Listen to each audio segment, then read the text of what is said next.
Hi అండి అందరికీ. ఇప్పుడు టైం అయితే 12 అవుతుంది. ఈ ఫ్లవర్స్ తీసుకొచ్చి కూడా చాలా రోజులు అవుతుందనమాట. నేను మర్చిపోయిన తీసుకొచ్చి ఫ్రిడ్జ్‌లో పెట్టేశాను.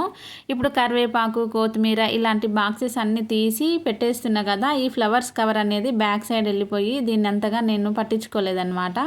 ఇప్పుడు చూస్తే ఈ ఫ్లవర్స్‌కైతే అన్నీ ఐస్ గడ్డలు అయిపోయినాయి అనమాట. కొన్ని అయితే ఖరాబ్ అయిపోయినాయి. అందులో నుంచి కొన్ని మంచి పూలనైతే వేరి పక్కన పెట్టేసి ఇలా మాల అయితే అల్లుతున్నా. ఫస్ట్ బట్టలు ఉతికేది ఉంది కానీ ఉతకలేదన్నమాట.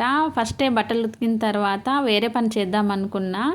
5:00 నుంచి స్టార్ట్ చేసిరనమాట మా పక్కన బోర్ వేయడము. ఇప్పుడు ఆ బోర్ వేసేదానికి దానిపై నుంచి వచ్చే దుమ్మంతా మనం బట్టలు ఉతికి ఆరేస్తే అంత డస్ట్ పడుతుందనేసి బట్టలు అయితే పోస్ట్‌పోన్ చేసేసిన. నిన్నటి నుంచి వేసిరనమాట బోరు. అయినా కానీ ఇంకా అది సక్సెస్ అవ్వనట్టుంది. అందుకే 2 డేస్ పట్టింది. నిన్న బట్టలు ఉతకలే, ఇవాళ బట్టలు ఉతకలేదు. చాలా ఉన్నాయి అనేసి ఈరోజు ఎర్లీ మార్నింగ్ లేవగానే ఫస్ట్ బట్టలు ఉతకాలనుకున్నా కానీ ఈరోజు కూడా క్యాన్సిల్ అయిందనమాట బట్టలది. ఇంకా సరే కాసేపు టీవీ అయినా చూద్దామనేసి టీవీ ఆన్ చేస్తే టీవీలో రీఛార్జ్ కూడా అయిపోయింది. ఫోన్ అయినా చూద్దామనేసి ఫోన్ ఆన్ చేస్తే రీఛార్జ్ ఫోన్ది కూడా అయిపోయిందనమాట.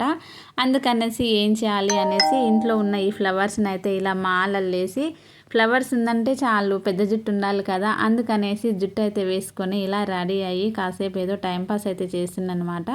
ఇంకా ఎలా ఉందో కామెంట్ బాక్స్లో కామెంట్ చేయండి. నాకైతే ఇలా పూలు పెట్టుకోవాలి అని అంటే జుట్టు ఇలా వేసుకోవాలి. నేను రెగ్యులర్గా ఎప్పుడు పైకే వేసుకుంటాను అనమాట, ముడేసుకొనే చేస్తా.